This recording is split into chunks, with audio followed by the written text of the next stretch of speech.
Well, right now on your news at 6, cleaning up. Areas along our coast largely spared from major damage following Hurricane Dorian, but residents are still hard at work today to clean up what's left behind. And thousands of evacuees from the coast heading back home now after evacuation orders have been lifted. And that is causing a little bit of a backup on area interstates. Grab the sunglasses. Dorian gone, the sun is out, and the heat is on for the weekend. Your news at 6 starts now. All right, what a big difference a day makes. Yesterday, we saw high winds and heavy rain around the coastal area. Today, sunshine and clear skies around Myrtle Beach and here in the Midlands. Yeah, a lot of people grateful it wasn't much worse in South Carolina. The sunshine, though, also shedding light on damage that was left behind from Hurricane Dorian. Our team coverage continuing with Caroline Hecker, who spent much of the day in Pawleys Island taking a look at the cleanup efforts there. Well, it was a combination of storm surge and high winds that caused most of the damage here on Pawleys Island. For example, these boardwalks, this one thrown about 25 yards away from its original resting place, again, as a result of those high winds and storm surge. But not all the damage here on the island is personal property damage. There are a handful of boardwalks, both on the creek side and ocean side, that took a beating from Hurricane Dorian. Many are twisted and left broken, thrown around in the storm's unrelenting high winds. Storm surge that began around 11:30 on Thursday morning breached the island's dunes, making decks and boardwalks appear as if they're towering over nothing. That sand ended up in the street as crews from SCDOT and the National Guard cleaned up to 4 feet of sand stuck in the road. North was pretty good. We did have some flooding on Overwash. We had some trees down that we're working on getting cleared out, but for the most part, all the houses fared well. The chief compares this damage to what was left behind by Hurricane Matthew, except this time there was no major structural damage to the homes on the island. Power and water have both been restored to the island, but it won't be until all of that sand is cleaned up by officials that residents are allowed back onto the south end of the island. All in all, tonight, city officials say they are feeling fortunate. In Pawleys Island, Caroline Hecker, WIS News 10. All right, Caroline, thank you very much. The cleanup also underway in Charleston. Residents picking up what was left behind there by Hurricane Dorian. Our Paul Rivera has been in Charleston for the last couple of days. He's driving around today taking a look at their recovery efforts. Well, 24 hours later, it's sunny. People are moving around, but there is still work left to be done. Just take a look at the repair work on those down power poles. It's happening right behind me. The good news is most residents are getting back into normalcy after Hurricane Dorian. Once closed streets that were flooded are now dry. But again, for some extensive cleanup is ahead. We spoke with one man who works at a research center next to these down power lines and poles. Just trying to check on the building and make sure everything is all right.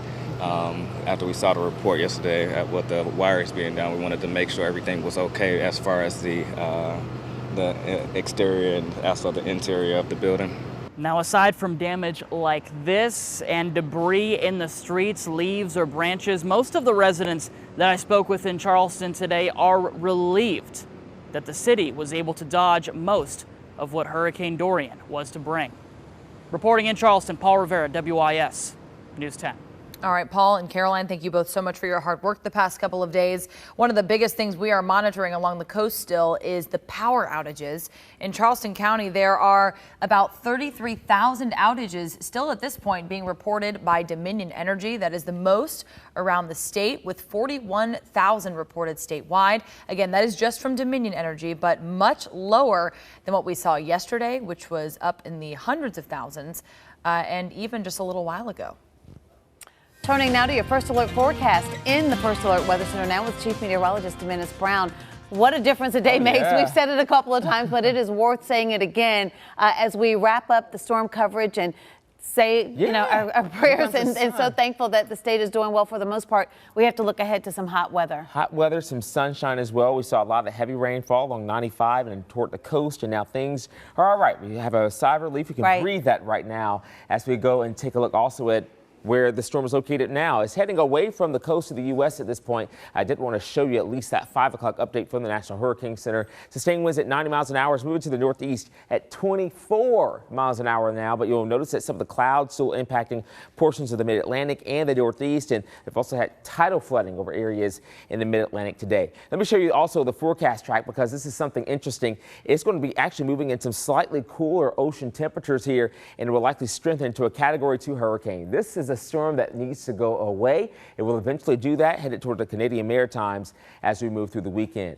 Here at home, though, sunshine out there. It's hot and a little humid as well. Temperatures around 92 degrees at Columbia Metropolitan Airport. Feels like 94, and the winds kind of breezy at times today, but it's all right.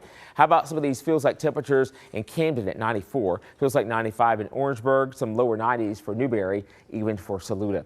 That game day forecast. How about Jim Hudson football Friday? Lexington at Gilbert. That's the game of the week for us tonight. Temperatures around 7 or so into the upper 80s to near 90. By halftime into the middle 80s under mostly clear skies. We're also tracking the game day forecast for the Gamecocks and the Clemson Tigers. We'll talk about it with your First Alert 10-day forecast.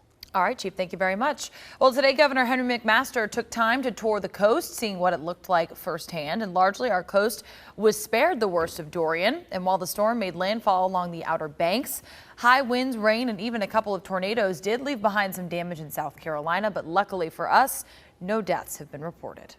We were fortunate that the winds kept it off the coast.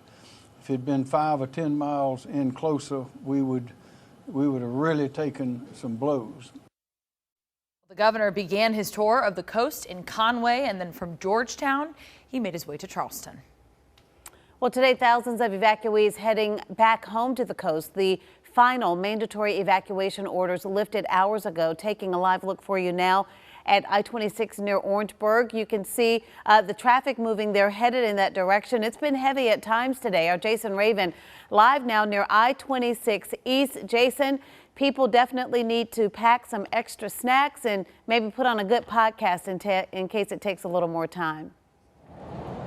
Yeah, if anybody's looking for recommendations on podcasts, I can definitely give them a few. But officials say you can expect to see higher than normal traffic on these reentry routes like I-26 East towards Charleston. They say they're going to be monitoring that closely. You can expect to see some congestion. And officials at the EOC today say there's still plenty of work that still needs to be done. As the governor tours the coast, work at the State Emergency Operations Center continues. We're very fortunate. We're on the right side of the storm to have less damage. So definitely we were lucky in this particular instance. Hurricane Dorian brought some winds, heavy rains, and storm surge to parts of our coast. We're going through the damage assessment process that's being done on the ground today with the counties. We may be asked to assist with that later from the state level. The damage reports as of this afternoon have been relatively light, officials say. There are also no reported deaths related to Dorian in South Carolina. Now, thousands of people will be heading home over the next few days. Officials say they expect heavy traffic on re-entry routes like I-26. And SCDOT says their lane reversals went smoothly this week, but they'll take some lessons with them for the next time. I think with the change in population and looking at some of the changes that we've made to the interstate since that plan was first developed 20 years ago, it's time for us to maybe make some fine-tune adjustments to the plan, and so we'll do that. Now, South Carolina Emergency Management Division Director Kim Stenson says South Carolina stays ready. This is our first time at bat this season. Hopefully there won't be another opportunity to do that, but very confident that this group will continue to do well and in every endeavor that we do from here on in. Well, here on I-26 near I-77, things are flowing pretty well, but make sure you got that playlist going for that long road trip potentially this weekend if you're heading out to the coast. Live in Lexington County, Jason Raven, WIS News 10. All right, Jason, thanks so much. Based on this morning's forecast, officials say they don't anticipate any major flooding from the Waccamaw River in Conway. All right, well, as property owners are looking over the damage left behind from Dorian, the South Carolina Department of Labor, Licensing and Regulation is sending you a warning. They want you to be on the lookout for scam artists following the storm. We talk about this every time we have one, but there are some steps you can take to protect yourself. So first, make sure when you have any repairs done, take photographs of the damage before you get those repairs and all of those things fixed. Also, make sure that the person or the business has the appropriate professional license. You can look up licenses on the Labor, Licensing and Regulations website. Now, this may seem simple, but it's important. Don't panic. Don't hire someone just because they're the only company who can come out right away. And if at all possible, get those recommendations from family, friends, or coworkers so you have that extra line of communication. Also, you can require the builder provide you with a list of professional recommendations. Judy? All right, Sam, thank you very much. Well, Hurricane Dorian did make landfall along Hatteras, North Carolina, battering the Outer Banks. Today, North Carolina Governor Roy Cooper paid a visit to New Hanover County to meet with emergency officials. At one point, they had more than 200,000 power outages in North Carolina. Crews are still working to get all of that power back on. Underway as the sun came up today. This is in Brunswick County, North Carolina. The true scope of the damage was seen. Tarps that were covering part of the roofs there were taken down by the winds and the rain, but families say they are just grateful, and now they say it's all about lending a helpful hand. We weren't here 5 minutes that a truck came by a neighborhood. Do you need some help? Let's get the debris out. We've got this big truck. They saw the houses. I know that's my neighbor's house. Go in, knock on the doors. My aunt, again, she knows her neighbors. Please go check. So that's the first thing. People weren't worried about the houses. They were worried about their friends and neighbors. And while it's all hands on deck to clean up, it'll be a whole lot of work. And one building inspector says at least 3 of the homes he has taken an outside look at are a total loss. Luckily, though, no lives were lost. As that storm moves out, we're experiencing blue skies and Carolina sunshine today. Yeah, which is good news because it'll be sticking around for our weekend. A lot of you going to watch some football, but you will have some hot temperatures. Your First Alert Weather Team will have a full report for you in 2 minutes.